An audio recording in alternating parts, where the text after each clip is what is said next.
Instead of being afraid of nature, of viruses, of getting sick, shouldn't you embrace it?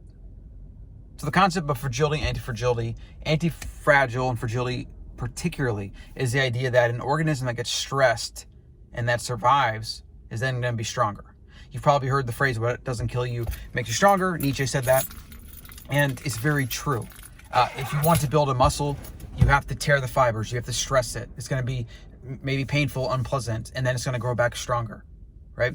Your immune system, if you want it to go stronger and you want to be more resilient against potentially more lethal bugs that might come at you in the future, in the case of viruses and the 2020 fear-mongering nonsense, then you should actively appreciate it when you're going to get sick or when you're getting sick or whatever. Versus the idea that you're going to cover your face and you're going to stay away from people and stay inside as if that's going to do anything. Actually, it is going to do something. It's going to make you more fragile because you're not being stressed by nature. This is one of those examples, and you see a lot of them. The theme in the public consciousness of how to think about something.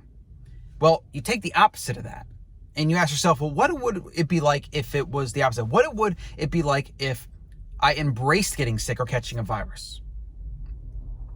And this is where all the fear-mongering and all the propaganda and all the nonsense comes in, because healthy individuals should not be walking around with masks, being afraid of things or whatever. Okay? And then I know the justification is that it will help prevent the spread, although that's not even proven. Theoretically, it'll help prevent the spread, even though research doesn't say that it can. And the idea is to then protect those more susceptible. There's a lot of flawed issues with this that I don't want to get into, but think about how you're taking the opposite of something that seems intuitive. Oh, I want to avoid getting something. And then you think about it in a different way, from a resilient, anti-fragile way. You should actually seek out the stress. And so the path of least resistance in life is what humans tend to take, because it conserves calories, and calories were scarce in the wild. That's kind of a very summarized example of why we so easily go to the things that are easy and we avoid the things that are hard. But if you win today, the stronger, more intelligent humans that are adapting to our current environment, that are growing, developing, acquiring resources, doing all the things to which this modern environment is giving them ample opportunity to take advantage of, whereas so many today in our modern environment are actually devolving because they have so much option, they don't control their choices and what they're doing, and they get negative effects as a result. This is an example.